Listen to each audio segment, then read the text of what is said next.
Hello, everyone, and welcome to another episode of The Richard Lewis Show. I'm your host, Richard Lewis, and this show's been a long time in the making because joining me is a young British CSGO player, recently found himself on the free market, also found himself at the center of a number of, I guess, controversies. We'll get into that. Were they even really controversies? Who knows? I've had my ups and downs with him. I gave him the moniker the Rat King. We're going to talk about that as well, whether or not he likes it. I'm going to suspect he doesn't, but it is of course Owen Smooya Butterfield. So thanks so much for joining me and taking some time out of your day to talk. How do I find you on this fine afternoon? This afternoon I'm doing very good. Still got a little bit of a groggy voice. Last couple of days I came down with a cold, not COVID, pray to God. I'm just trying to recover after that subathon that I did. I was streaming for 17 hours straight, only CS. Like when most people do 24 hours, they're like playing Minecraft or doing some shit that takes like no energy. But I played like 8 FPLs, try hard, face it the whole day. I was absolutely fried. So I'm just recovering from that and just chilling, man. How you doing? How you doing today? Well, I'm all right. And I can identify with hard work and 18-hour days and stuff like that. I've certainly done my fair share of those. So I guess we can start there. Obviously, you've moved into not technically free agency. You're on the bench. Movistar Riders, I should say, have moved towards having a all Spanish roster. It's a move that came out of left field, I think, to a lot of people. When I reported on it, I don't think people could quite believe it because for a long period of time, you were perceived to be the star player on that roster. So let's just talk a little bit through the move and how it happened and why it happened, because I think they've been really good in the framing. People in the esports community, what they have a tendency to do is fill in the gaps. They write their own storylines, they write their own narratives, their own theories. And they specifically said that it was nothing to do with behavior. In fact, you're a reformed chap. You're a wonderful guy to work with these days. And it was just that a Spanish org requires a Spanish team. So absolutely. How did it all go down? I've told this story on my stream also. So it was roughly, let me pull up a calendar. So let's make this easier. For some reason, here we go. So let's just use this week an example. So, oh no, I've got it here. Perfect. Holy hell, it wasn't that long ago. Quite literally 10 days ago. So we're on the 18th now filming this. It was this 8th of August, so not so long ago. I was writing in the WhatsApp, hey, who we getting? Because I like to be very involved on who we're going to pick up. Not like it has to be my player or I'm out this bitch. Like nothing like that. It's I need to know who I'm working with. So at least I can, prejudge, okay, is this going to work? What roles is he going to play? And most players aren't really like that. They just get given who they're given because they play for a salary and they just take what they get, and they just play. But I like to be very involved with improving the team in all aspects. How could people improve their mentality, whatever, regardless. So then I go to sleep on the 8th. I wake up on the 9th. Bearing in mind the roster lock's on the 10th, okay? The roster lock is on Tuesday. I get a text about 6 p.m. on a cold Monday morning, cold Monday evening. Yo, bro, can we have a meeting with you tomorrow at 6 p.m.? So they want to speak to me on Tuesday at 6 p.m. I said, that's not happening. If you're going to kick me, you're going to kick me right now because I don't need this shit. I have like 8 hours to find a team. Like, tell me the bad news now. So they called me at like 9 p.m. Absolutely lovely gentleman called Reese said, hey, bro, we wasn't even planning on this. This only came to fruition like 2-3 days ago, but we want to go full Spanish. We're sorry. And I said, don't be sorry. If it makes sense, it makes dollars, as the famous Conor McGregor line or Floyd Mayweather, whoever says it. It's how it is. I can't hate them for it. If I was the person that owned the company and I saw a chance where I could make more money, have a team that's equally as good, if not a little bit better, it's a no-brainer. Like, of course you do it. So that happened. And then I was like, fuck, I have 6 hours to find a team. I didn't even look. I just turned my stream on and then everything happened and now I'm here. Well, I mean, look, it's still kind of I know it must be a little bit disheartening. I'd said for a while publicly, and obviously, I know you watch like By the Numbers and the other stuff that I do. I felt that when you were in this team, obviously, just in terms of pure talent, you were too good for this roster and too good for the level, you were playing at. Like, to put it in context, it was in the league that you were in, ESEA Premier. You guys finished 11th to 12th, but you were one of the top performers in the league overall statistically. And, I think the last person I remember something like that happening to was like Messi, and his team like finished like 5th, and or 6th or something. And he was like, again, top 3 statistical performers. And when you see things like that, it is hard not to sympathize a little bit, because obviously you're doing your job, you're doing what you have to do. It's just that the team isn't clicking for whatever reason. Can you talk a little bit about that and kind of how, you were able to stay motivated and stay performing? Absolutely. I think the only reason that I'm even still playing CS is because I don't think I did what I was set to do in the tier 1 scene. I think I had a little taste of it, of the success with the major, Cologne, top 4 at most events that we played. And it's one of those things where when you're 18, 19 and you've never had shit in your life, and then you feel like you have everything, it's quite easily to put your feet up and be like, I've done it, And then when you fall out of that success and you realize, wait, I actually am better than a lot of these players. Like, I used to say it, but I never believed it. Right. And then once I took time away and I played American CS, I played the level that I'm playing at now. I mean, the numbers speak for themselves. The last 2 years, there's 3 people rated higher than me: Shiro, Zaiwu, and Simple. Granted, it's not been at the same level of CS as them, but I can only beat what's in front of me.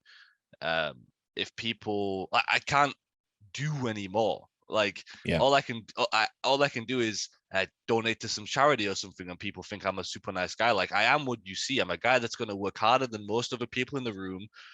I'm going to try my best to win at absolutely all times. I'm going to put everything I can into win, and I'm going to perform in my role.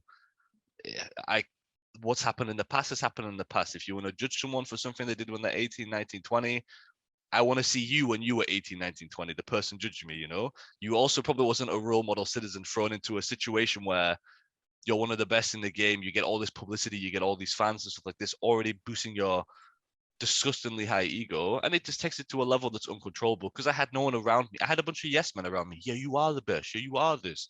I needed people to just slap me like, bro, you ain't shit. And it's sad that I have to spend 2 years playing at a level of CS that people can obviously see that I'm higher than. But it's something I'm willing to do because I've messed up a lot. Yeah, I will never defend any of my actions that I did, even recently when I left the server with Mopos. It's just, people have these things, but I feel like I get judged much, much, much, much, much harder for such smaller things than other people because of my past. And I'm not here to say, hey, it's time to forgive me. I'd never in my life, but at least give me a second chance, because I feel like I've done my time in a limbo now where I'm just farming tier 3, tier 2 CS. And yeah. Why do you think you're held to a different standard than other players? I mean, do you have a theory about it? Yeah, because I'm quite easily hateable. I have a personality where if you're not British, I can come across as super arrogant. If you don't understand that I'm joking with 95% of the things that I say, I can come across as very rude. Like, most British people would find, if you watch my stream for 1-2 hour, or you speak to me for 1 or 2 hours, you would think, fuck, this guy's kind of funny. He's quite witty. Like, I'm always doing, if someone says something, I'm like, oh, like this, or just British humor, like very dry humor. You have it yourself. That's why I find you and Foreign have such a good banter with each other. Like, it's exactly like me. And it's the same with you guys. You also get a lot of unnecessary hate because people don't know you. But it's easy to judge someone as outspoken as me and you, and we have like the opinions that we have, and because we just say what we see. It's the British way. And I've now noticed playing in many European teams with many different people from different countries, they're not like that. They won't say how they feel. They won't say what they see. And that's why I feel like I'm quite easy to be hated. Yeah. Yeah, I mean, I think as well though, there's a cost. So when like I'm a guy, right? Like I made a choice at a various point in my life where I was like, look, I'm gonna speak my mind because I don't want to live like how I see other people living. And by that I mean, you go to work, your boss is an asshole, and you have to pretend he's not an asshole. And you have to tell him that not only is he not an asshole, you have to give him sort of feedback as to why everything he says It's is perfect. is perfect and the Yeah. type of thing you need to hear. And I'm like, I don't know how people do that because it's a charade, and I don't want to live like that. Yeah, it's brutal. So the cost of that is because everyone claims they want people to be honest and they want people to speak their mind. But the reality is that people don't actually like it. As soon as you Yeah, say I have a very something, good they quote don't think. about that. What's that? It's from a basketball player. I forget his name, but he says like the people that want to hear the truth, basically like they can't take it, and then they say that the truth's not real because it hurts or something like that. That's kind of the gist. It's like everyone wants to hear the truth, but when it hurts, no one wants to hear the truth. And it's like if you want to be told the truth, you have to accept it's gonna fucking hurt a lot more than it doesn't. Like, because the Yeah. truth sucks in Yeah. all aspects of life. It's just how it is. Everyone's being told like that's why I appreciate my dad so much from my childhood because he never sugarcoated shit. From the age of 5, Santa's not real. This, that. Like I got it tough, you know what I'm saying? Like I knew shit wasn't real from the get go. So that's why I'm the way I am. Where like if I see my teammate fucking up on A side on nuke for 8 matches in a row, I'm gonna say, bro, fix your fucking shit. Like, I'm not paid to fix your fucking mistakes. You're paid a salary to fix that shit. And then that's where I get labeled this toxicity from, because Right. I see someone, I watch it with my own eyes, because I watch every demo that we play. Not every player does that. Every official that I've ever played, the last 2 years, I've watched the demo back. So I watch it back. I see my teammate get entry on A side nuke 50 times in a row the same way. He dies to the same flash, the same execute, and I say, bro, like, what are we doing here? You know, like we play 8-9 hours a day. How is this still happening? Uh, Maybe that's not how I word it, but that's Yeah. the intention that I come across, and then I get labeled an asshole. Yeah, but and that's the other thing as well. I think when you work in intimate environments, and this is another thing, again that I do it the same way. People need to know the truth to improve. And I've said it before. I always say that the truth is a gift. Like if I don't respect you, I just do what everyone else does. I give you platitudes. Mm-hmm. I give you small talk. But if I respect you and I consider you like a peer and an equal, I'm gonna give it to you straight. I'm gonna tell you, Absolutely. this It's the best way. article's fucking garbage. Like, what are you even doing here? This level of English is embarrassing. Like, you're gonna have to work on this. It's like because I want that person to get up to code. If it's like, if it's somebody I don't care about, I'm just gonna be like, yeah, You just say whatever. good job. Yeah. You just say, well done. I'll see what I can do with this. Yeah, I'm the same in my team. I say to people like, you should be worried when I'm not getting on at you, Mm. because that's when I've given up on you. Like, Yeah. if I'm on your ass every time you fuck up, you might hate me now, but you'll thank me in a year when you're an absolutely different player, out of this world, when you fixed all your mistakes. But the moment I say, it's okay, when you've lost this side 5 times in a row, then alarm bells start ringing because I don't give a fuck anymore because I can't exert my energy into something that's failed 50 times, you know? But of course, the key is if you're somebody that gives out criticism on a frequent Take it. basis, you got to be able Absolutely. to take it. Can you? Criticism? Yeah. If it's constructive, absolutely. If I don't just get called toxic with absolutely no background towards it, like I did by a recent teammate in an interview, that's a big thing for me. Any single flame meeting we would do in a team, I noticed it too. So a flame meeting is I liked it a lot. I got it from Big, and I tried to bring it to this team at the start, but they didn't really like the idea. And then when we got a sports psychologist, we added it in. It's basically we all sit down in a Discord. We put our cameras on. All right, Richard, it's your turn to speak. What do you not like about each player? Have they been doing stuff to annoy you? Do you have any feelings? Let's everyone shoot the shit right now. We get everything out, Mm. like empty the bag, flame meeting, whatever you call it. I was the only person, we did 4 flare meetings, who ever critiqued himself in every meeting. No one did it one time. Because for me, if I'm going to sit on a podium and say, you're an asshole, you played like shit, you need to work on your attitude, you're a dickhead, I need to say, I also have been a dickhead. I've also not been playing well. I've also been lazy, but no one else did that. And for me, that speaks volumes because it's kind of like, I hate when people point the finger and don't have enough. Like, I used to do this a lot. Don't get me wrong. That's why I got in the shit that I got into on Twitter all the time, because I would, don't throw stones when you live in a glass house kind of situation. Like, I was in the the most glass house ever, and I was throwing a lot of fucking bricks. Like, and that's why I got wrecked so often on Twitter. But now I'm very confident in saying that if someone approaches me and says, hey, Owen, I think that in this situation you could have done something like this, I will never not listen to someone regardless of any preconception you might have about me. I work with any player that puts in the effort. I will give them 100% of my time. But if I have a player that's not watching demos, not death matching, not working on his positions, maybe it's like 75%, but it's not going to be 100, because if I can't respect your work ethic, I'm not going to respect you. It's just how it is. If you're my teammate, you're my teammate. I'll listen to you, but it's quite hard for me to fake care for someone that isn't giving me their best to improve, because it's a team. If you're not getting the best in your role, in your position, giving the best for the team, you're sabotaging the team automatically. Yeah. And that's my view on it. So who do you think has been an example of someone in your life that's given you criticism, that's helped you, made you be a better player? In CS, okay. Yeah, just in CS. I mean, we can get deep if you want to go outside and like outside of talk CS, about your favorite fucking teacher or whatever, your call. Right? No, outside of it with my granddad, because when I used to play football, I would have like 4 goals in one game, and I would come off the side, like the sidelines. He'd be like, "Owen, you've just played like shit. You should have 8 goals." And I'd be like, "Really? Like, I've just backed 4. Like, what's going? Like, what are we doing here?" He's like, honestly, it was embarrassing, and like, not like get me a Coke on the way home or something.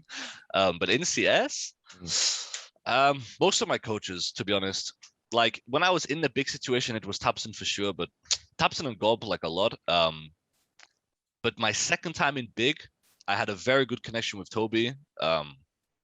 Yeah, I love that man a lot, and the same with Galda. I have a lot of respect for Galda, because he wants it as bad as me. The guy, he has everything in life. He does not need to work another day in his life, but he still puts in 12, 13 hours a day into Counter-Strike. He literally does not need another penny to survive his lifestyle for the next 200 years. But he still chooses to grind every day, and I fucking respect that so fucking much. It's insane. And that's why if I respect you, we're going to have a very good time together. But I don't like people that play for salary, waste my time, waste their own time. It's like, dude, there's people who would die for your position in this fucking scene, and you're just choosing to waste it and stuff like that. I don't agree with. Yeah. So look, let's just touch a bit on because we'll get, you mentioned the big stuff. So let's rewind and let's talk about the moment where I guess you probably figured that you'd kind of, made it or whatever you want to say. And that was obviously, big when they had that miracle run at Cologne. If memory serves me correctly, like you were invited to that event, weren't you? It wasn't even. Yeah. You guys hadn't even like qualified. We were terrible. Yeah. Like before I joined them, they were terrible. And I remember we were at the boot camp. I had everyone else knew in the team apart from me that we were going to Cologne. I had no idea. So they brought this banner in saying "Welcome to Cologne" and all this shit, and I was going nuts. And everyone's like, "Oh, and don't fake it too hard." I'm like, "Motherfucker, I didn't even know we were going. Like, this is fucking sick. I've always wanted to play at Cologne." Everyone else was like doing the fake, like, "Yeah, woo," and I was literally losing my mind. Woo, it's fucking good because I was like hyped as fuck. I'm like 18 or some shit. But yeah, they just got in. I don't know. We randomly got invited. Yeah, we had an absolute miracle run. It was good memories, man. So let's talk about that, because I mean, obviously, you performed like lights out at that competition in particular. I mean, the whole team did, but you in particular, it was weird, man. That LAN. Well, and everyone was, like getting behind you. Obviously, it was a predominantly German crowd, so they were cheering on the German team. But you're not German, you're British, and yet it was your name. They were chanting. But I had people, I had friends there telling me like, I wanted to get some fucking sleep last night, but I couldn't because there was a bunch of drunken fucking assholes outside my hotel room going, oh yeah, fucking 4 a.m. Bro, it So I was mean, crazy, man. yeah, I swear. you really did blow up at that event. That shit, like, I get goosebumps thinking about it now, bro. I swear I was literally like, we beat FaZe and we make it to the final, and I was like, fucking, I need a Mackey's. Like, my blood sugars are low. Like, give me fucking 500 nuggets. I've had enough of this shit. So I go to Mackey's, but every time when I was walking around, I would always have my hood up because it was really a case of if someone saw me, it was like 80 to 100 people would run over. Yo, can I get this? Like people like on the street, because when Cologne's on, that's no longer Cologne. It's like a CS event everywhere because it's 10,000 fans. Like for no one, like for people that don't understand how large 10,000 people is, try fit that in your house. You're gonna get like fucking 8% of it in. Not even. You're gonna get like 1% of it in. And like so, if you're in a small radius, because everyone kind of stays in a hotel like 10 minutes from the event. So everyone within like a 20, 30-minute radius is like, it's like 80% CS people. So I go to McDonald's. I'm like, hey, can I get 10 nuggets, please? The guy next to me, he hears my English accent. And I'm like, he turns and he says, do you play Counter-Strike? I'm like, oh, fuck, please don't do it, please don't. And I was like, no English, no English. Like I try and play it off, and I'm like, can I get a Coke with that, please? And it's like, it's fucking Smooya. The whole McDonald's erupts. Smooya. I'm just like, fucking hell, man. I just want some fucking fries with that, please. But it's so loud, I can't order. And I'm like, oh fuck. So I end up signing like 200 people shit, fucking signing Big Macs and shit. I was like, what the fuck's going on here? It was fucking fucked. And yeah, that event was absolutely crazy, man. Yeah, I mean, for those who don't know the run that you guys had at Cologne 2018, when you went through the playoffs, you beat G2, you beat FaZe, and then obviously lost to Na'Vi in the 3-1 in a best of 5 final. Talk me through that final and sort of how you were feeling, going into it and then kind of afterwards, because I think there was a lot of people that felt it was almost like you guys were destined to win against all the odds. And Na'Vi had a couple of little wobbles earlier on. They on the very early start of the tournament, they'd lost the best of 1. They dropped a map against Ents and sort of struggled through. Yeah, they did, yeah. So there was some thought, like it was up in the air. I mean, I thought there was a lot of people. It was 50-50 for sure. It was 50-50. Like we went into that game. I remember when we were like preparing. Me and Gobbo used to go super early. Like we played at like 2 p.m. We were there like 7 a.m. watching demos. It's retarded. So we're like grinding our life away. And we looked at each other and he said, dude, we're actually gonna win. Like we're actually gonna win. Like safe call, we've won 100%. Like these guys are so bad. We go into the final, just get absolutely slapped, and we were like, honestly, boys, we had a good run. Like we tried our hardest. We'll take it, But I swear, this is like one of the biggest reasons why I literally have to play at another tier 1 event, like before I die.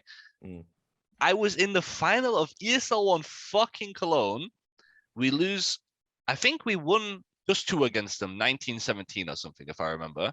I think it might even have been more than that. I think it was like a 16-12 or something, actually. Let me bring it up. Go on, keep talking. Sorry. Yeah, there was a map on Dust 2 and we won them, but I played bad. I was like negative or something, yeah? I go outside, I start throwing a tantrum. I'm like sulking, I'm not talking to my teammates. Why do I play? Like, bro, what the fuck? Like, I literally want to punch that kid in the face so fucking bad. Like, how can you not realize the situation you're in? And just, even if you have to fake it, just fake a smile. But I'm sat there, like, my teammate tries to grab me. I push his arm away. Don't talk to me. Bro, what are you doing? What, like, that kid didn't deserve shit, man. I really, in that situation, I did not deserve to be there. And that's the main reason why I literally have to play at a tier 1 event for my own sake, because I know the person I was, and I don't want to throw away that situation again, Why did you do that, though? Do you know? I just cared about stats more than I cared about winning. I was like that for the first 2 or 3 years of my career, because I felt like stats were everything. Even now, like, I look into stats, but I read them different. I don't say, oh, ratings this. I look more at entry kills, how often you're traded, like the important stats to see if you're a good player or not. back then it was solely I needed for my own ego's sake to be high rated. That was it. And I think that's the main reason why I was the way I was. That's why I got into the slumps that I got into. I got into the weird. I lost to Fraxers on LAN and I tweeted some rhyme saying they would never beat anyone else on LAN. And now like half the players are in fucking heroic. Like, what the fuck am I doing? You know, like I was just a super troubled kid and I had like this whole, like, because I was always the best player in all my teams. And now that I wasn't the best player, it messed with me. And it's like, I mean, I even feel like a bitch saying it, but it's literally how it is. And now, bro, I couldn't give a fuck if I have the highest rating. I just want to win every fucking match that I play. Like, and I think that's the biggest change that's happened to me within my career. So, well, so let's move forward from that, and then let's get to the major you played in. And you'll see why I'm doing it this way in a moment.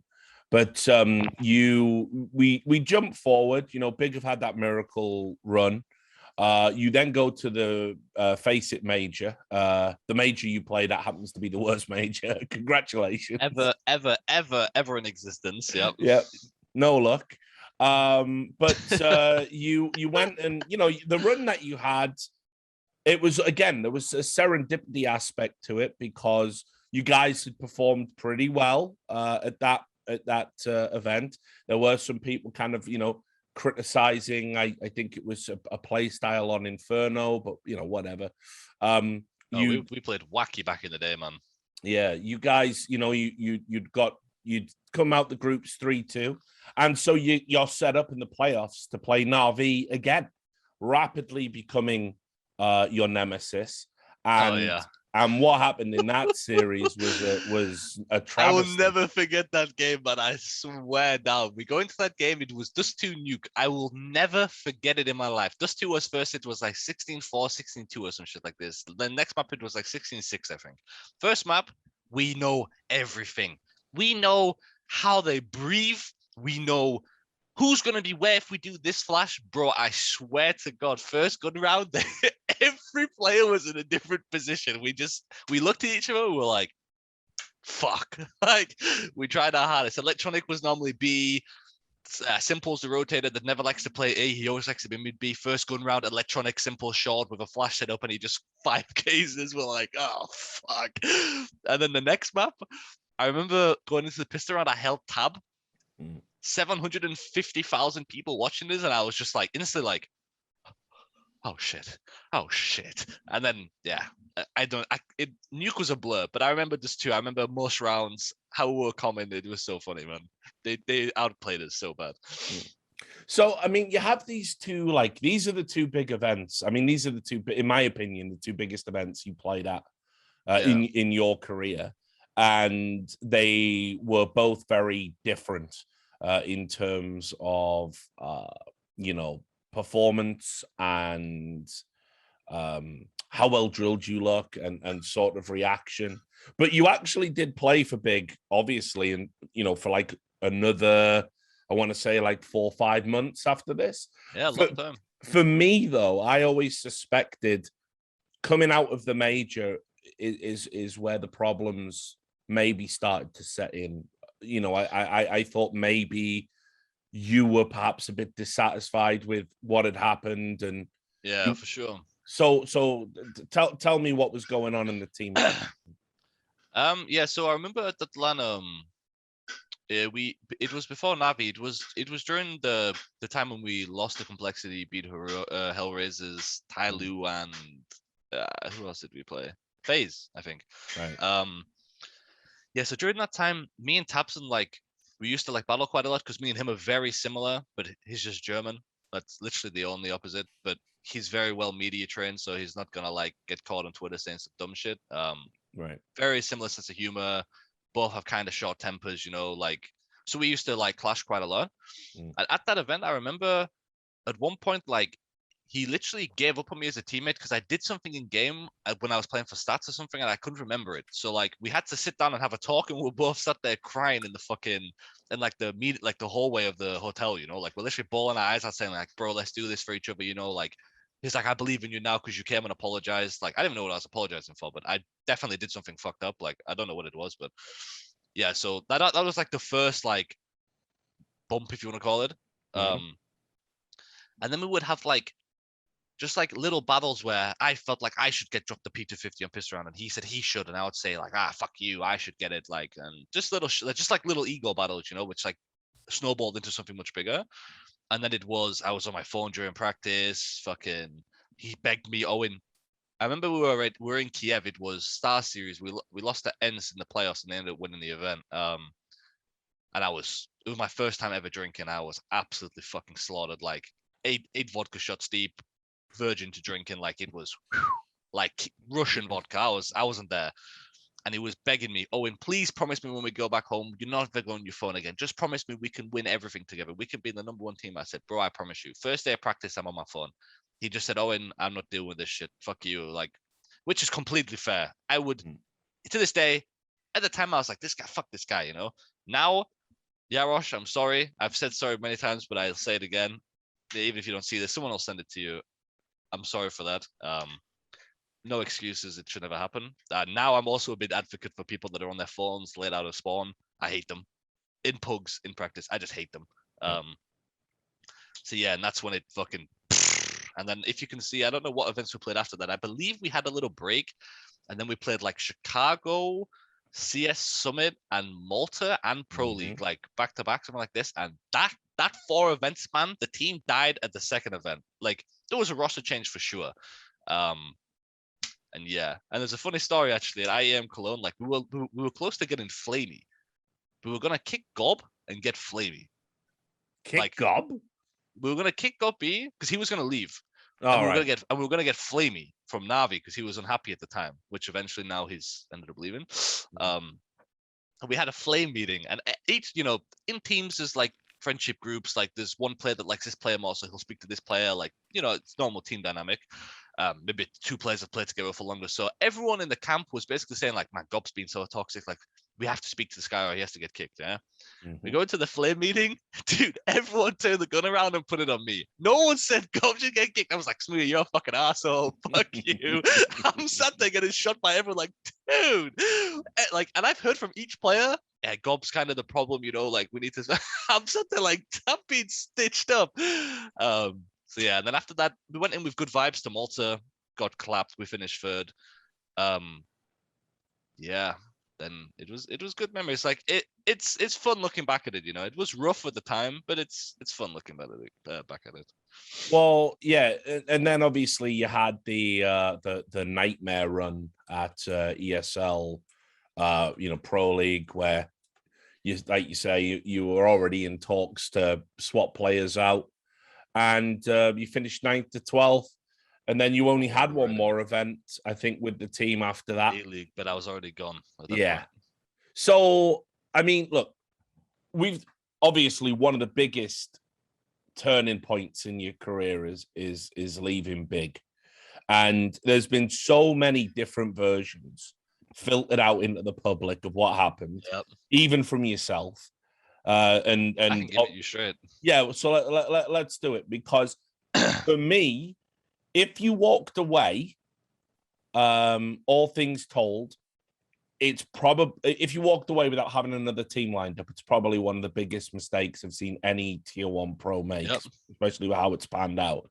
If you were kicked, there's not really anything you can do about it, but the prevailing narrative is, and I've spread this narrative myself. So if it's that I left and fucked them up, basically.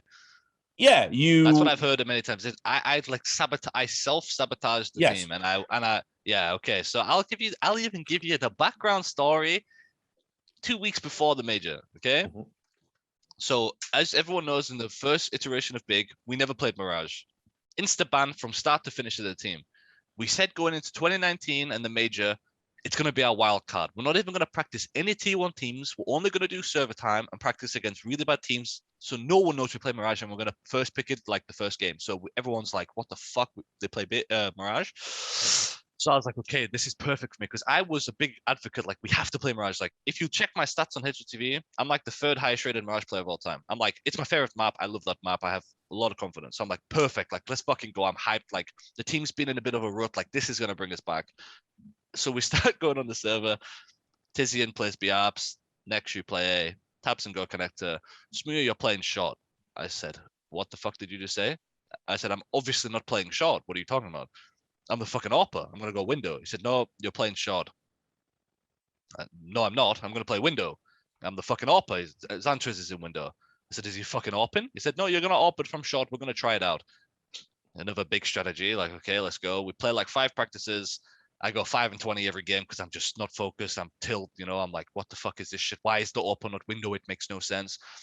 Prior to this, I was already playing B short on overpass, B on Inferno. Like, I wasn't playing the AWP roles, you know, but I was expected to AWP in a position where the AWP's not viable. Mm.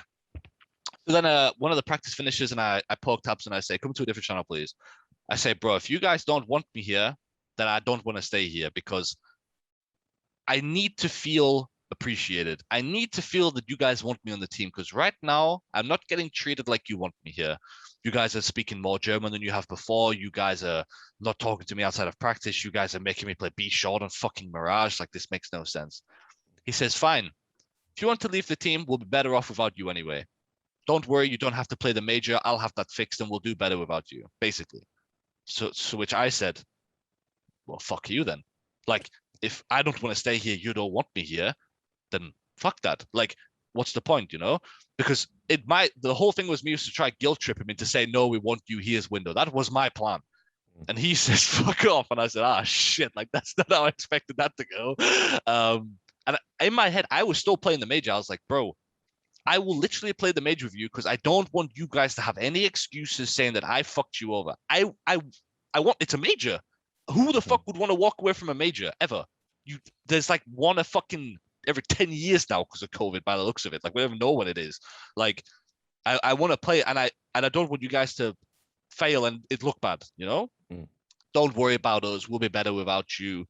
The generic, because at this point Tapson was done with me, you know, which is completely fair. Yeah, all the incidents and stuff. I was just on the team because I had a contract. Like, he didn't want me there, which is completely fine. I will never hate him for it. It was absolutely warranted. Yeah. He says, you know, if you don't want to be here, walk away. So I was like, shit. Like, and once I say something, I don't go back on it. You know, like, I'm like, fuck. Like, now I have to fucking walk away. Like, fuck. Then they say, yeah, don't worry, we don't need you. You know. So then they end up playing the major. They go 0-3. And it's my fault. So from that story that I laid it out from start to finish, you can make your own opinions. If I left, if they kicked me, it was 50-50. It was like I didn't want to leave, but it was kind of like you don't want to be here, then fuck off then. And it was like, but I want to be here, but you guys don't make me feel like I want to be here. You know what I mean? Yeah. And that's the story in its entirety. Then they went 0-3 and it was my fault. And I didn't have another team lined up because I was expecting him to say you can have window and Mirage as an AWPer. I thought that would have been the general conception of most fucking teams, not a go walk, you know. And that's how it happened from start to finish. So, I mean, does the gravity of this, like, does the gravity ever kick in of like what's happened? Because obviously, you know, this is like an England footballer, you know, having a fallout with the manager before a World Cup. That, you know, it's and then he plays in League Two his whole life. Yeah, exactly. And then you're fucking turning out for Stoke every week, thinking, "What the fuck did I do?" So when you see them at the major and you're at home, you know, twiddling your thumbs or whatever, bro, I cried when they didn't qualify. They went 0-3. I was literally like sobbing because I knew what it meant. They had no other majors, and that was the one thing I didn't want. Because if they won one map, they would have been instantly invited to the next qualify. Because we got legend status at the time, which was top 8. Yeah. And if you won one map, it would have put you into the top 24 bracket. So you still had a major spot that you could fight for the next time. Because the way it works at them majors, it was if you finished top 8, you automatically qualified for the top 16 of the next major. Then if you if you went out in the top 16, you went to the top 24, like in the next major, you know, like it always put you the one tier below if you didn't qualify for the next tier. So I knew what happened when they went 0-3, and I was literally fucking distraught because it's like, but I'm still a part of the fucking org. Like, I need them to have the next major spot for them to have success and have good sponsors and all this shit. I was like, what the fuck? And it's like, and then I go online and it's my fault. And I'm like, wait a second. And the reason why I never clarified it this whole time is because no one would have believed me when I said it. You have to let that shit settle. Granted, it ruined my whole fucking career, but I wasn't willing to throw my teammates under the bus at the time because I was an asshole. Like, it wasn't. And if I do that, then it seems like an excuse or I'm throwing blame on. I felt like I literally had to do my time toward the teammates that the effort that they put into me because, bro, they put people who work there, Yilmaz, Nuran, like all these people will never, they're like the owners, you know? Mm-hmm.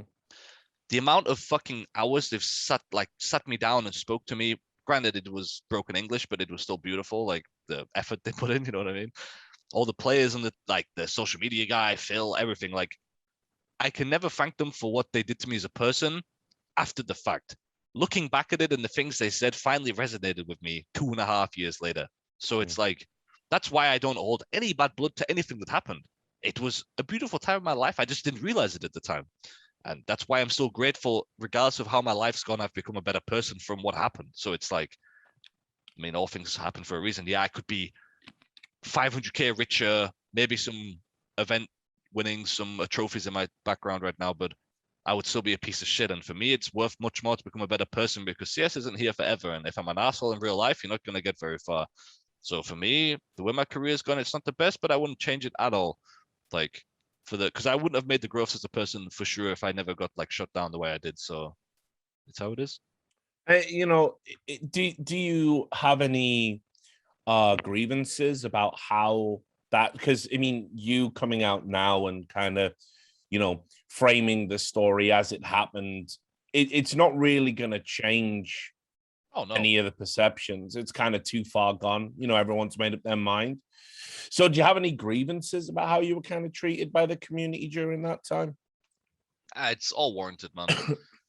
I can, like, we're in a business where opinions matter, and without opinions, there's no like money coming in, you know. Because as soon as people stop caring about the game, about players, about stuff like that, none of us have a job. So if that takes me getting flamed by 99% of the community for everyone else to eat, I don't mind. Like that's why when me and you used to disagree with each other, me and other people, if someone's good at their job, and even if it means shitting on me, I can appreciate it. Like it's how it is. Do I think that people don't have to come into my stream and type tier 4 player because simple knife me? Yes, I think that's a little too far, but it's a part of the esports, so it's how it is.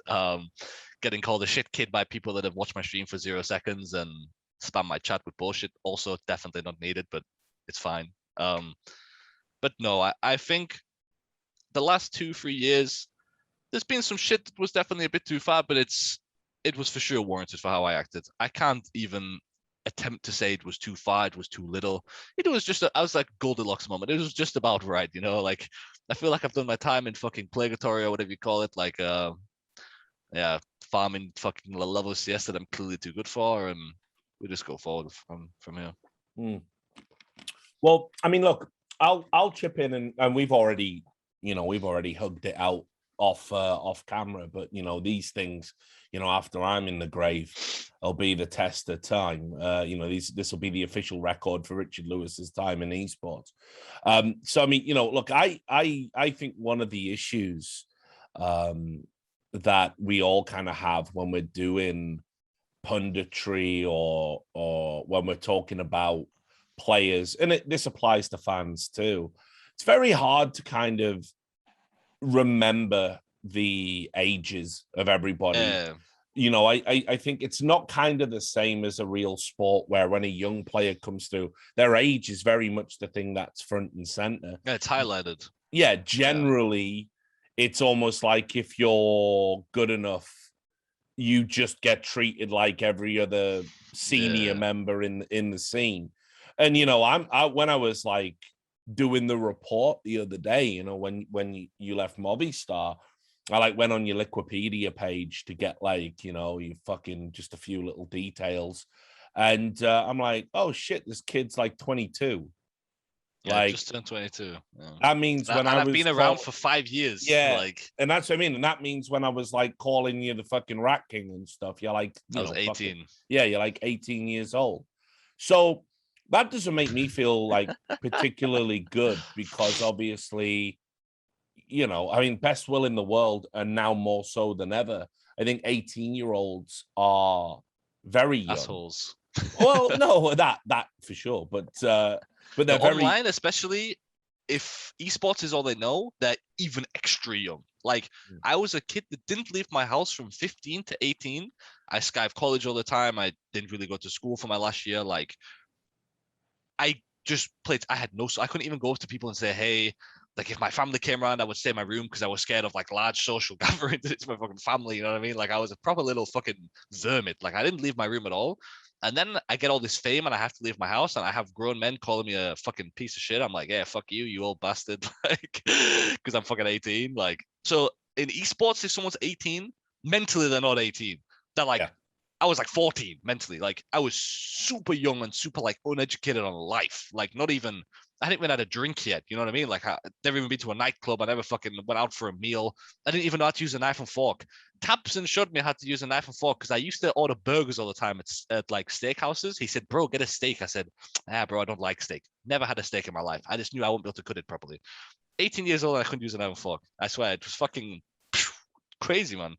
So yeah, Yeah, it was, and this is what I mean. And it's like, I think about like sports pundits and how, I look at people who like are clearly like picking on certain people, like Skip Bayless with his fucking just unreasonable, Bayless, man. yeah, just always banging shit. on LeBron or Dak Prescott, whoever it is.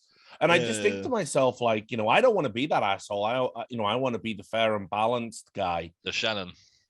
Well, yeah. But then I realized in your case, I wasn't. I for whatever reason, I went. Oh, that's fine, man.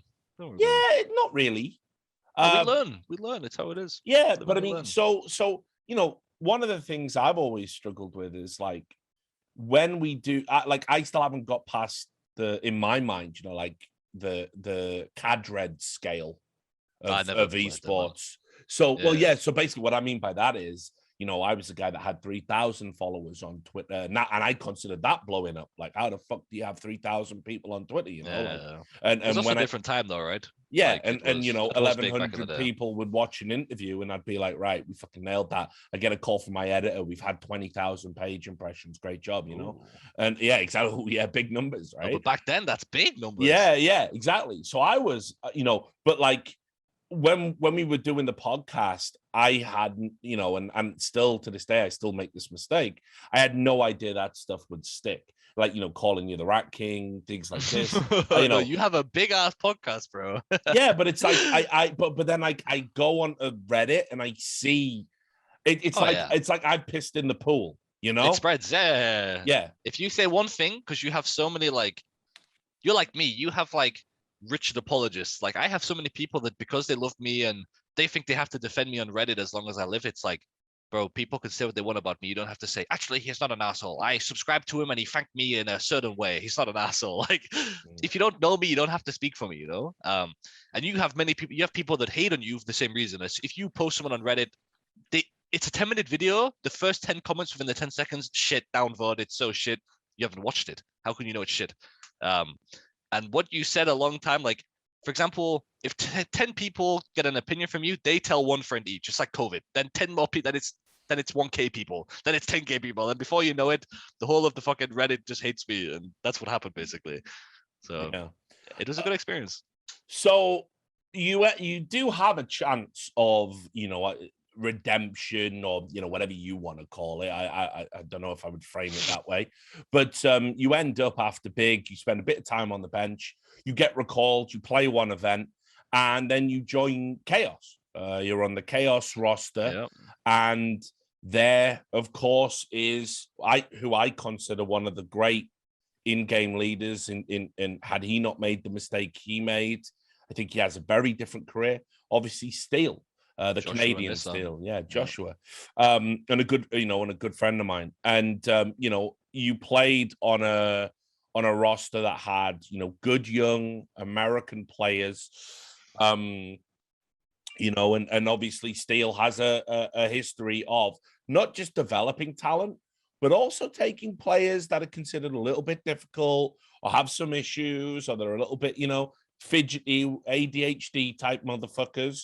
And Josh knows how to get their head screwed on the right way so they can be better players. And he's been doing that all his career. So let's talk about how you end up in Chaos. Obviously, it's a US org. Was that because there was nowhere in Europe left for you to go?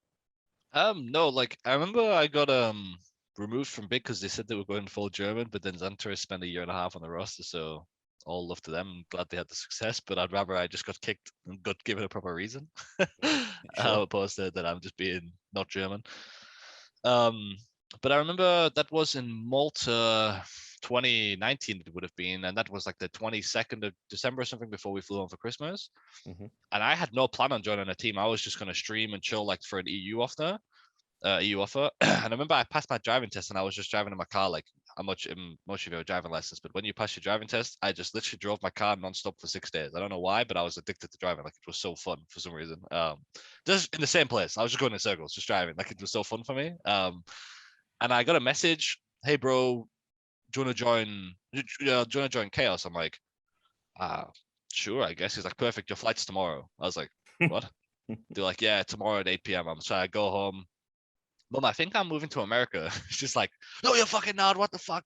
Why don't you tell me these things? I'm like, I found out 5 minutes ago. I literally drove home to tell you, like, chill the fuck out, you know?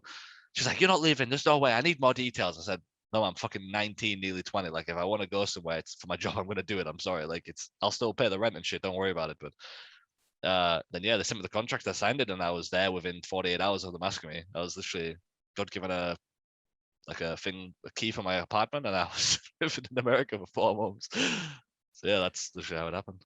Yeah, and so I mean, what are your feelings about joining that team? I mean, like, do you have any, when you were heading out there, were you like, fucking hell, like I can't believe I've got to play with these guys, or was it The like opposite. you were Absolutely genuinely opposite. excited?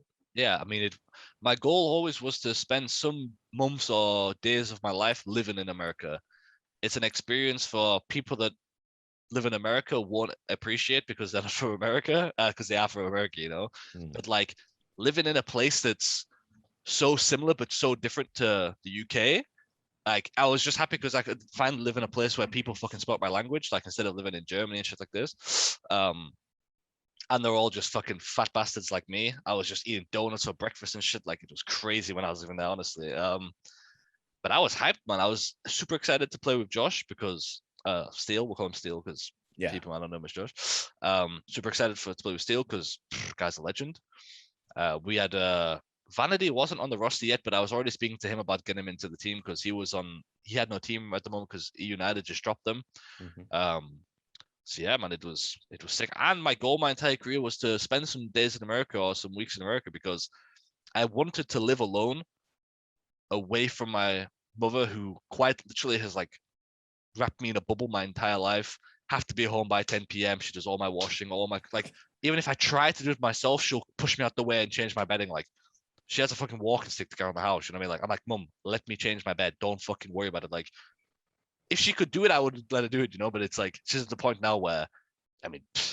It's fucked up, man. She needs a walking stick to get down the step outside. It's like, Mom, stop trying to fucking lift my shit in my room. Like, I can move my TV. Don't worry about it, you know? Yeah, my mother's like this too. Working class mums, like fucking hell. And it's like she's just worked herself into the ground to the point where, like, anyhow, that's the point. Yeah, so I needed some time to grow as a person, do my own shopping, fucking cook for myself, / order Uber Eats every day, regardless. Make sure I can live by myself. You know what I mean? Yeah. And it was good for me, man. I learned how to do my washing and I learned how to clean the house. So for me, it was a win. But let's talk about Flashpoint because this is kind of where, I mean, this is where the world just became a very strange time, let alone esports. Like, but let's talk about that because honestly, just to let you know what I'm going to be driving at here. When we did the No Majors Club, obviously Steele drops by all the time because he's not at the majors and he's a friend. And we were talking about it on stream, and he basically said that look, it was tough that COVID happened and Owen's visas issues occurred. Like he was going to be, we had to make a decision about whether he was going to be able to play. Yeah, but he was also difficult. He did say that. Yeah. And so I wanna kind of know what was going on at that tournament because I felt that Chaos team. Oh, we would have won the event. Well, I think you could have. I think you could have been the dark horses for sure. I don't know about winning the event. I don't We know would if have won. I'd I promise you, we would have won the event. I promise you. Like, if not at absolute worst, we make the final, bro. We had some unparalleled confidence, man. I swear, I would have got MVP and I would have had 1.5 rating. I swear, I was ready to whack everyone down at that event. I was at the peak of my powers, like individually, and yeah. But the whole thing is we still like it didn't start at that event. It was quite early on that me and him used to clash, like just little things like we have like super different views on everything in life. For example, he couldn't be seen dead drinking this bottle of water because it's got Nestle on it. He hates Nestle. He hates everything they do. He'll never be, which is completely fair. Like once he educated him on me, I was like, okay, they are assholes. You know what I mean? Like I didn't know that because I'm fucking 20 years old and I'm drinking a bottle of water because I'm fucking thirsty. Like what the fuck do you want from me? Yeah. And he's very like, ooh, why would you ever drink Nestle? And I'm sat there like, what's wrong with you? You fucking weirdo. Like, because I'm a 20-year-old kid thinking like, what the fuck's wrong with you? I'm trying to hydrate myself, but you just fuck off. You know what I mean? And that's where me and him started to clash very early on. Like, it was really over Nestle. It was really that simple. And I was literally like, what the fuck's wrong with you? Like, can you stop looking at me weirdly when I drink this bottle of water, please? Because I ordered like 200 bottles of water from Amazon, and they all happened to be Nestle. And he then his opinion on me changed because I didn't do my research basically, and I was like, "You're a fucking weirdo." Then we used to clash in game because I had a feeling like I don't like IGLs when their calling changes depending on if they're shooting good that game or if they're not shooting good. I think you should have the same play style if you have 30 kills or 5 kills, because if not, you will never be consistent. And that's where me and him used to clash because I used to try call more than I should have. Because I felt like we need a consistent style. Just little things. Like, to be honest, it was more of like me just being a fucking egotistical fucking weirdo, wanting to be in control and stuff like that. And he always said that you're a control freak, like relax, just let me do the calling. I was like, he's right, to be honest. Like I just wanted to have more control than I needed. And yeah, that was like we had more good times than bad times, but the bad times definitely outweighed the good times. Like maybe we had like 3 or 4 big fucking bust ups, but they outshined the 3 months that we had where we had like a good relationship, you know? Yeah. So for me, I would consider him a friend. Like he probably wouldn't consider me a friend. I mean, he hasn't unmodded me from his Twitch, which speaks volumes. And sometimes I still speak to him about his cute little dog. But yeah, it's like it's not something where we're like friends for life or so, because it was like a work relationship. Living like, I mean, maybe he's told you more details that you can't say on the interview. No, mate. I mean, he just said that. I mean, it's pretty much that. I mean, he didn't mention fucking Nestle or anything. Yeah, dude, this bottle here is what killed Chaos. But he did say, you know, that he felt like again you weren't, you weren't very receptive to feedback. Yeah, you're right. You're right. Yeah. When he said that, I remember him saying that. Yeah, so I mean, here's what confuses me, right? So, big was the good times by now, like in 2020 Flashpoint, you know. Yeah. So you know, Cologne was the good times. You know, it's good to have a bunch of drunken assholes chanting your name. But in Chaos, you mean? Yeah. So no, by the time even you're in then. Chaos, well, you didn't even know then. I mean, I not to the point where I am now. No way. Because I didn't spend X amount of time on a bench. It was really the time before I joined Contact after Chaos. This like 3 to 4 month period when I got with my girlfriend and then with now that taught me about feelings and emotion that I fucking hate her for. Because now I'm a little bitch and I cry more than I should. Because when I was a kid, I didn't cry for like fucking 18 years or some shit. But now I'm crying every weekend like a pussy. It's fine to cry, guys. Don't worry about it. Just joking around. Yeah, stop embodying toxic masculinity. Yeah. Guys. And men can cry, but yeah, it was really when I met Devon. I'll say her name because she's a fucking absolute fucking angel. When I met her, it was kind of like she just spoke it into me. She's like, "Owen, you understand that you lived a life that the percent of the people on this planet will never live again." And I was kind of like, kind of right. And she's like, "You fucked it up all." She didn't know me then, but she's like, "Owen, you fucked it all up yourself, and I'm not gonna let you do that again." And I was like, so why did you let me leave the server? but yeah, she just, I mean, she's also 6 years older than me. She's like 27 now, so she's 5 years older than me. So it's like she taught me a lot about life, and that was the point. Like that period, and a little bit after Contact, when I realized how shit my team situation was, I was like, I kind of miss Chaos as well. It was that time, but Yeah, carry on. Sorry. No, it's good. So I mean, it hadn't sank in that maybe you were fucking up a good thing here. I know there were circumstances beyond your control, obviously, because like the visa stuff happened and COVID happened, so there was a good chance you wouldn't have been able to stay in the US or play on this team anyway. Or if you did, you would have been stranded in the US essentially because this was in like January or February or something, and then we all went into fucking lockdown all over the world. Yeah. So, but it still hadn't gotten in your head that like you're working with an IGL who you respect. He's giving you feedback, and yet you're telling him, "Yeah, you should probably stick that feedback up your ass." Actually, I mean, I'm not sure how he worded it to you, but it definitely wasn't like that. Okay. I don't think he came to me and I said, "Fuck off." Right. The thing is with Josh is, because of the thing that happened with him with the whole iBuy Power situation, he's become very, very, very, very good at saying the right thing at the right time online. So, for example, let's say 50% of the feedback was good and 50% was just used like shit that was completely not worth to me at all and literally made no sense. So I would say like just fuck off. Maybe I did make that like a habit of telling him to fuck off like into some of the good bits, but I did not ignore everything that he said to me or anyone on that team, because there was players on that team that like statistically even career-wise probably shouldn't have been on the team. Like we were trying to get, for example, imagine this team going to Flashpoint. I wanted to kick Ben and Cam and take Marky and Grim. Both players wanted to sign. Both players wanted to join because I was on the team and we were going to have Steel, Vanity, Marky, Grim, and Smooya going to Flashpoint.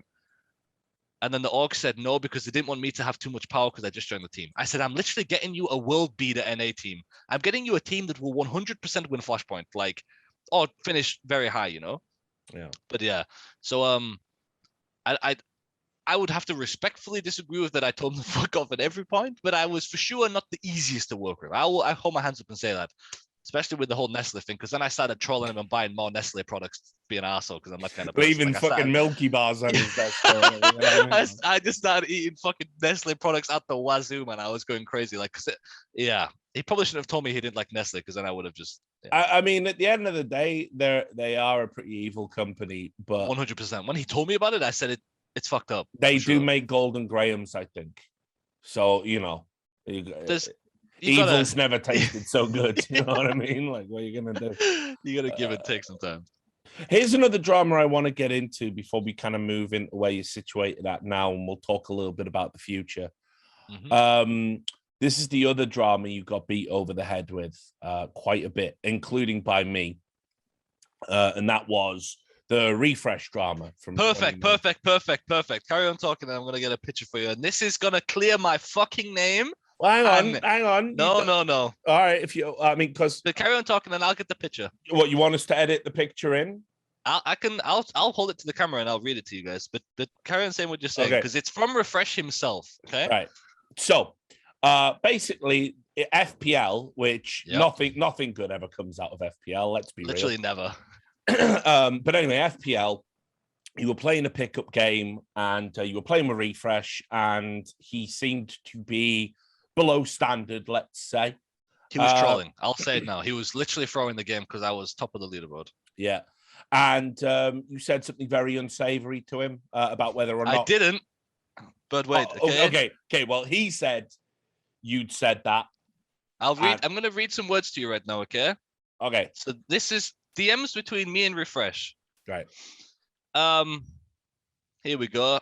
I said, where did we say this? It was, which part's juicy? Here we go. I said, basically I explained, this was a year after the fact. This was 2020. When did it happen? Like 2019? February 2019. Yeah, so I met him at Flashpoint, and we chill and we spoke and stuff. With his team, because he was on Copenhagen Flames at the time, I believe. Yeah, he's a chill guy usually. He's absolutely a lovely guy. Yeah. I don't want this to be too long, so I'm just going to read the good parts. Okay. Actually, fuck it. I said no hard feelings, bro. This FPL shit means nothing to me now. This is the 5th of the 3rd, 2020. No hard feelings, bro. This is me speaking. No hard feelings, bro. This FPL shit means something to me now, as I have a lot of respect for you as a player, and I'd like to apologize for that entire scenario. Today was fun-ass game, including the trash talk going back and forwards. Haha. He says, yeah, you caught me on a very bad day, not in the mood for anything at all that day. Quite unlucky. But I just didn't want to say anything stupid, so I didn't say anything at all in this scenario. Might look like an asshole, so I'd like to apologize as well for acting stupid inside the game.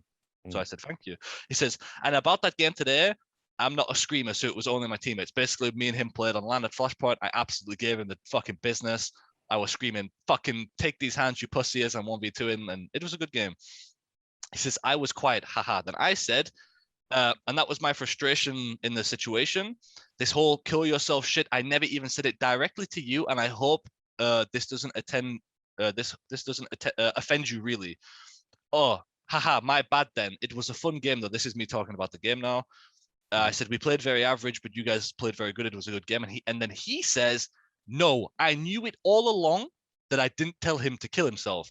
But you really pissed me off that day, and I didn't want you to get out of any of the shit that you made for yourself. And I'll hold this to the camera. That's him. That's him saying it right there. That he knew that I never said it to himself. So that's me clearing my name. I've asked him if I'm allowed to use it. Refresh. Lots of love to you, baby. Ishmael Ali. My love goes to you. So that's me clearing that I never directly said it to him himself. What happened was I went into a TeamSpeak with Loba, the channel, and he said, Smooya, what happened, bro? Why lose game? Like the normal shit that he does. And I was like, bro, fuck this guy. And I just misspoke. I said, I called him a bitch. I told him to do this. And I just literally misspoke because I was so hyped and so angry. And everyone clipped it. Smooya told Refresh to kill himself. Oh my God. I never said anything to him. In the game, I called him out for trolling. I said, you're playing like a piece of shit. I made a video showing him why he was trolling. And to be fair, he did apologize for throwing the game, and he said... not throwing, no, he apologized for playing bad. He never admitted to throwing. He never admitted to anything like that. He admitted to, like, he was having a bad day, and I respect that. If you're having a bad day, try not to QFPL, because there's nine other people trying to... And he knows that, he even said sorry for that, and I said, thank you so much, and lots of love to you. But I want to get that out there that from himself, he knows that I never said anything to him directly. So I've never told any person to kill himself. I literally hate myself to this day for even misspeaking and saying that, because that shit is not fucking... Never is it called for in any situation. I don't wish it on any fucking soul, on any person, on any fucking living being. And yeah, so it's a good place to clear the name. Yeah. Well, I mean, look, has that taught you anything? Because one of the things I kind of see recurring to you is like, and don't get me wrong, I know a lot of stupid people think you're being serious when you're not. The trolling stuff, yeah, but I mean, a lot of people, like, you've gone into the zone now when you're streaming more regularly, where you have hate viewers. They're not watching because they want to see you play. They're not waiting for me to fuck up. Yeah, they're waiting for you to make a mistake or say something you shouldn't and clip it. I've got those in abundance. That's like 80% of your views. Yeah, exactly. So, I mean, this the cancelers is what I call them. Yeah, they're just waiting to cancel you. Yeah, so this is an example of that happening to you. Did that teach you anything? Because you got lit up, and again, we didn't know the full story. We talked about it on By the Numbers, and I think if you would have get the clip, I'm probably saying this guy's like just determined to fuck up his career. Doesn't understand optics. Never understood that. Not everything. Because that's when I was looking for a team as well. Yeah, I mean, the timing is shot awful. Me in the foot. Yeah, for sure. I mean, at that point, it was like the third week in FPL. I was first placed by 100 points. I got banned and they removed my points. So I would have been teamless. I would have just won FPL. I would have been, this hot shit kid. And then I get banned and my points get removed because it's something that I didn't actually say. I just misspoke. But with what you said, I mean, for sure, it taught me something. It taught me not to, even if people are streaming or not streaming, it's not about that. You just shouldn't say that kind of shit. There's just stuff that you don't say in life. And that's one of them things. And it gives me a little bit of like, not what's the word, like a peace of mind almost, that I know the entire time now people know that I didn't say it to him, but I still said it in a scenario that it made it seem like I did, and that's still bad, and I still hate myself for that. But like, so I can't be like, oh, people think I'm a nice guy now. Obviously not. Like, I still said what I said, and then I shouldn't even joke about it. So again, I got punished the way I should have for that. Maybe it was a little bit too much because it wasn't directed to the player, and that was never clarified again by Refresh, because I would do the same thing in his position. If someone said what roles were reversed and I was the person, I would just stay silent. I haven't done nothing wrong. I would just say him. I didn't throw a game, and he did not say, So he did what he was meant to do, and that's why when we spoke and stuff, he's a super cool guy, man. I like him a lot. Well, what do you think of kind of FPL culture in general? I see a lot of drama, come out from FPL, players saying things that they're not dangerous. Yeah, everyone's streaming. No one knows when people are aware. They're jumping on to team speaks and discords and jumping in roster moves and shit. Yeah, exactly. I mean, it kind of seems to me that it's a big stumbling block, but also not just that, just people, being, there's a lot of weird divisions and riveries that end up friendship group circles and stuff. Yeah, but they end up going to not particularly nice places, they become. It's not like a rivalry you have at LAN where you banter each other and then you go get a beer. It's like a lot of it is like really nasty. I mean, I think about what happened to Rops, for example, when everyone was saying he was a cheater. He was cheating. Yeah, that was fucked up. I mean, so there's only like 2 or 3. There's like the one big circle, which is like Kaito, Twist, JW, Loba, like they're all like when they're queuing, I try to stay out of them queues because they're just gonna have a lot of fun, you know what I mean? And like them players don't really like me, so and I know if I queue, they're gonna unqueue, so I'd rather let them all have their fun and I'll just go queue free, queue face it, like it's whatever.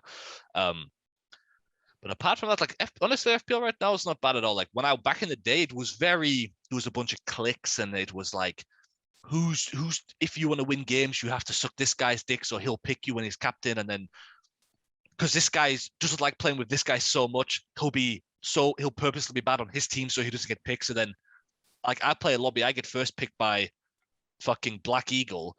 The other teams, all of my stuff, fucking JW and Crims, and then because Black Eagle knows that Kaito wants to play on that team, he can't pick Kaito, then we have to take fucking Loba and someone else. You know what I mean? It's like my team's never going to win. But right now, honestly, FPL's in a very good place. Like Mikey's done a good job not pandering to like the egos of everyone and saying you're not too good for FPL and I'll kick you kind of thing. So now everyone just plays when they have to play. There's still a little bit of there's like the Russian group, like the Spirits, the Fours, they all kind of stay together, which is fair. Like if I had a bunch of UK players, I would also tell them to queue when I was playing. I'll never flame them for it, so I would do the same shit. But there's no like clicks anymore, to be honest. It's been when I'm streaming it now, I have a lot of fun playing FPL. Everyone plays to win. No one gives a fuck. There's no egos. Everyone will play any position. Like it's super nice. But back in the day, it was turmoil for sure, man. That's why I never played it. I didn't play it for 1.5 years because Loba made everyone not like me, and I just didn't play the league, man. Yeah, it's a weird one. I don't know. I see so much drama coming out of FPL. Sometimes I do wonder if it's more, effort than it's worth. But then again, I also understand why, especially teamless players, might want to. It's a good platform, man. Yeah, definitely. So look, let's get into the present. The juice. And the juice. So obviously, you're now on the bench. Available to buy. You can get yourself a Smooya if you're cheap. In the business, and for cheap. It's a garage sale, yeah, exactly. So I mean, look, I know it's obviously you probably can't say too much. I don't want you to say anything that's might come back and bite you on the ass. But I know certainly I'd put it out there via way of reporting and talking about it on Buying the Numbers that you are available. And I've said as well, it's my opinion, this kid's done his time now. I mean, whatever prison or purgatory he's in, it's time to bring him out of it because we might be in the last days of CSGO. And you're probably, in terms of talent to cost ratio. Oh, you're not going to get anyone better. Yeah. So, I mean. No, you're not going to get anyone better. It's impossible. Like, I've said this already in some other interviews and on my stream. I will play for 50% of the salary for your AWPer and your org. My buyout will be roughly, I think, Movistar want around like 10K, something like this. And I can say that it's no problem because I have 3 months left on my contract and they just want compensating, it's nothing crazy. Honestly, like when I spoke to the guy, he said like his words were, there'll be no issue is what he said. And he's a very trusted guy. Love him a lot, so I trust him a lot. I will play for 50% of your ARPA salary. I will get you more media attention. I will get you more clicks in your videos. I will sell you more merch. I will do better in the server. And I won't be an asshole. I'll throw that on there for 50% off. So if you want in a sale and you want to cut back on some costs in your org, I'll do it for 50%. Because I know what these guys get paid. I've never been paid 50% of what they're paid. So I'll play for half price. And if that's not the best way to market myself, I don't know what is. I'll do what your ARPA is doing better for half the price. How confident are you that you can get into a decent team before we hit this next run of events? Obviously, Pro League's underway now, so realistically, you probably need to get picked up by the end of that. Are you feeling confident? No, that's why I'm streaming full time, and I'm not going to take it for granted for the people that actually want good for me. Because this whole streaming thing, I've not cashed in on streaming. I should have done it 2 to 3 years ago when I was in big, when I was getting 2,000 views a stream. I should have cashed the fuck Tell players this all the time. Tell it them all the time. I should have been doing it. I'm at the point now where, luckily enough, I can get enough people to watch me where I should. I mean, honestly, right now I'm making more money from streaming than like 1.5 times without sponsors, just Twitch money, than I was making on Movistar, which is fucking crazy. The confidence isn't that high because all the ARPAs are kind of setting their roles. There's some teams that I won't mention that won't even take a meeting with me or my agency, which I find kind of crazy. I think in a situation that we're in the world that we're in, to not listen to a player that's clearly better than a player that you have that will play for less is crazy for something that might have happened a couple of years ago. If I was the owner of an org and I saw a player with, let's just remove my name tag, he has the numbers that I have a decent social following, good or bad. There's definitely some positives to me. I would say that they finally outweigh the negatives. But the reputation that I have, it's almost like a win-win gamble, because I see people say that Movistar took a gamble on me. They flipped a coin that had heads both sides, and if it's heads, they get a better offer. Yeah. It's like, oh, it's heads. We won the gamble. It was like it wasn't taking a gamble, but because of my reputation, orgs can play it as a gamble. They can say that I'm a gamble. They can, and that's why I did the time that I did. I don't see it like that. For me, it was all experience. I proved myself, and that's all it comes down to, But yeah, I'm not that confident. That's why I'm trying to stream. I have some meetings with some sponsors. That's why I'm doing the media I can with you and some other people, because I've never really done this kind of stuff, and hopefully people can see that. I mean, I'm at least aware that I was an asshole. Maybe they don't have to believe me that I've changed. I will never claim to say that I'm a fucking Jesus Christ or I'm a saint or some shit like this. Like, that's not what I'm claiming in any way, shape, or form. But I'm for sure aware of what I did and where I went wrong and where I won't go wrong again. Because if I get a chance in a tier 1 org again, I can promise you that will be my home for like the rest of my career. Because I'm not going to want to upgrade and stuff like that. But yeah. Sorry, go on. No, I was just going to say, I mean, look, in regards to the streaming thing, I mean, it's not beyond the realm of possibility that, because CS doesn't have anybody that streams. I mean, players make so much money playing that. Yeah, and it used to be in your contracts like very early on, like for example, the NIP guys, they didn't have a choice. They had to turn on a stream and play on the stream. Yeah, exactly.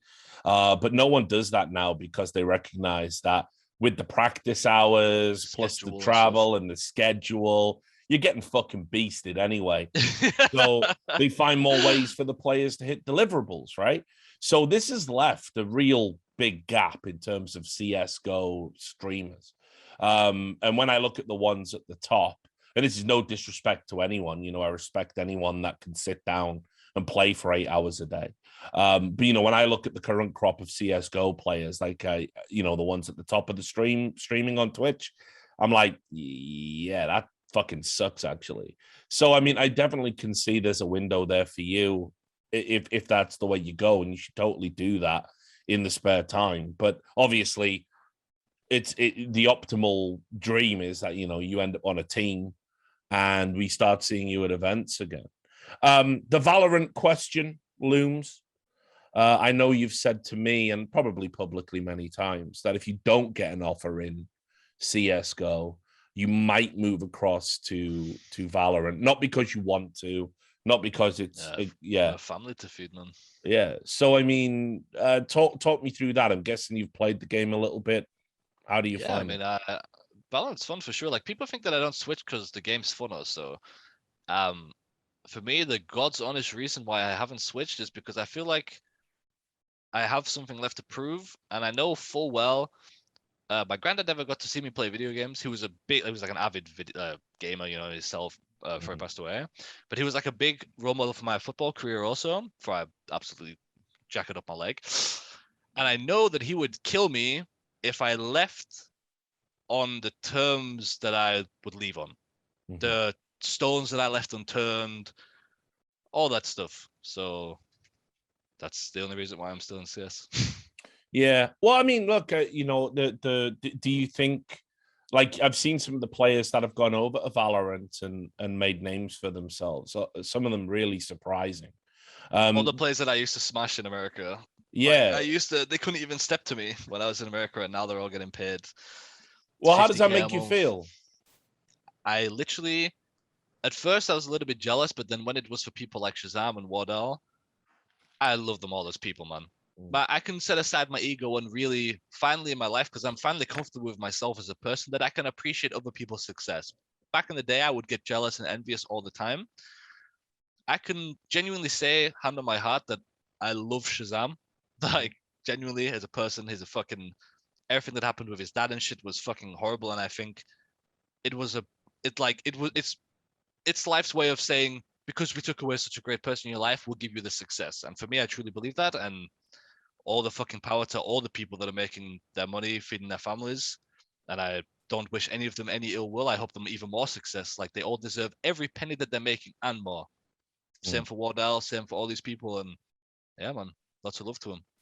Do you feel that, because I saw a clip from Stewie as well, and it was probably clipped a little bit out of context, you know, but he was talking about, you know, making the switch eventually, and I do feel that if you're a North American player, there really isn't a lot of options. It's time, right? Now. It's just a time scale. Like, you're just waiting to move, basically. Yeah, exactly. So, I mean, do you feel CS is on borrowed time? Do you think eventually the next breed of FPS players, the great FPS players, will all be playing Valorant, say, in 2 years?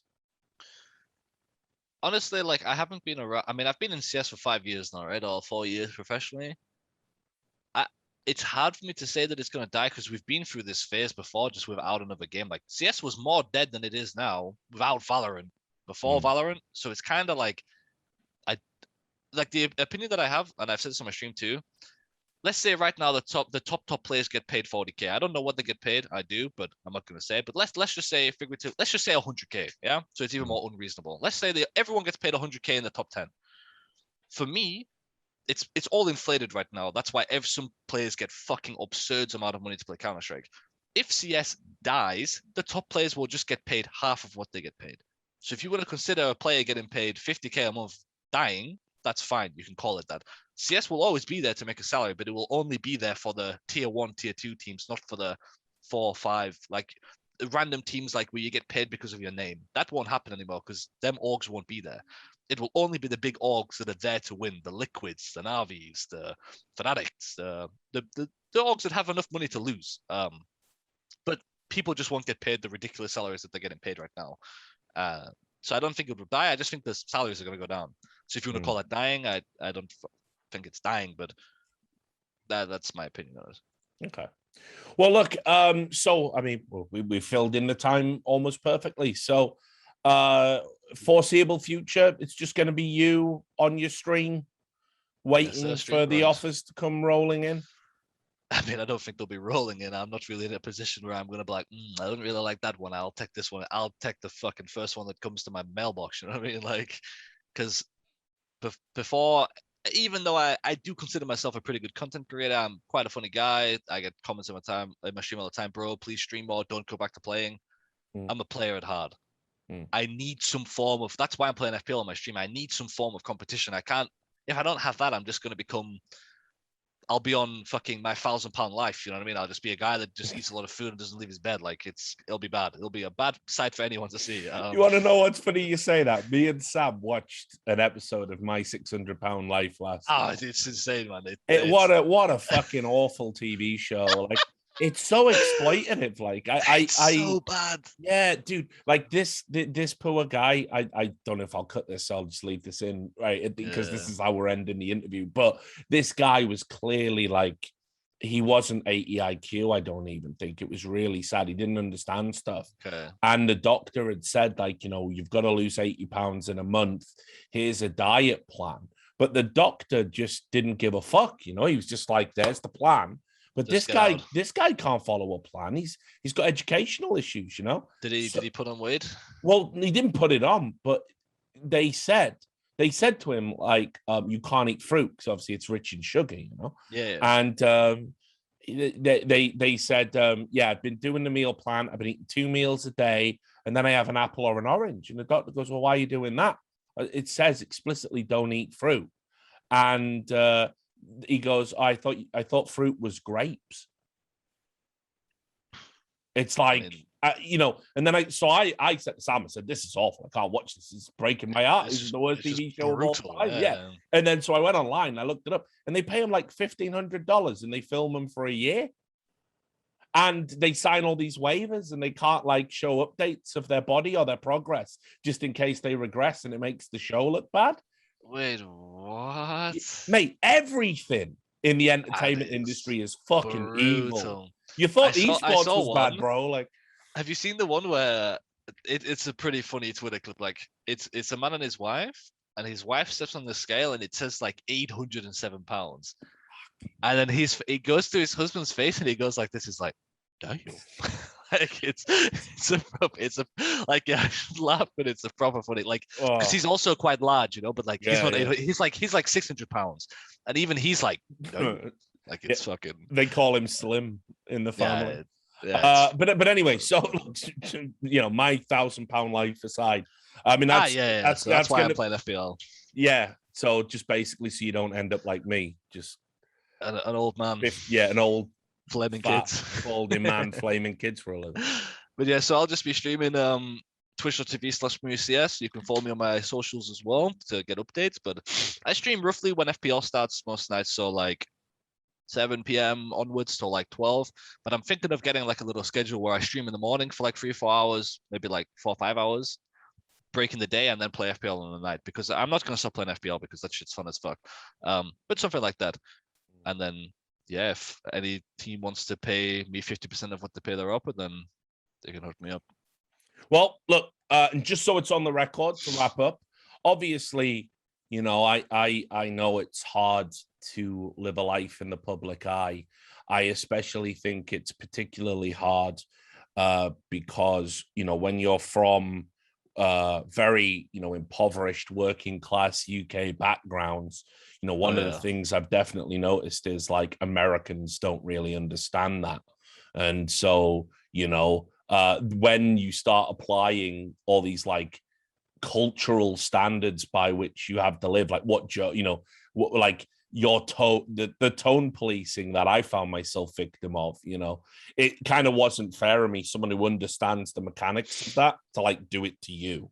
Yeah. So, you know, I definitely apologize for making the earlier stage of your career more difficult than it had to be, which isn't to absolve you of some, but you know, I can recognize that, you know, it must have been tough having, you know, prominent figures, let's say, kind of like raining criticism on you week in, week out. It was just people that are for a bit on a podcast. I mean? Yeah, I get it, man. I get it. I think that sucks. Yeah, I explained it to Thorin as well. He won't get it though, but like Duncan's a little bit more. Duncan's a little bit more. I don't know, like there's less flex in him, I guess, than me. Yeah, I mean, he also just doesn't.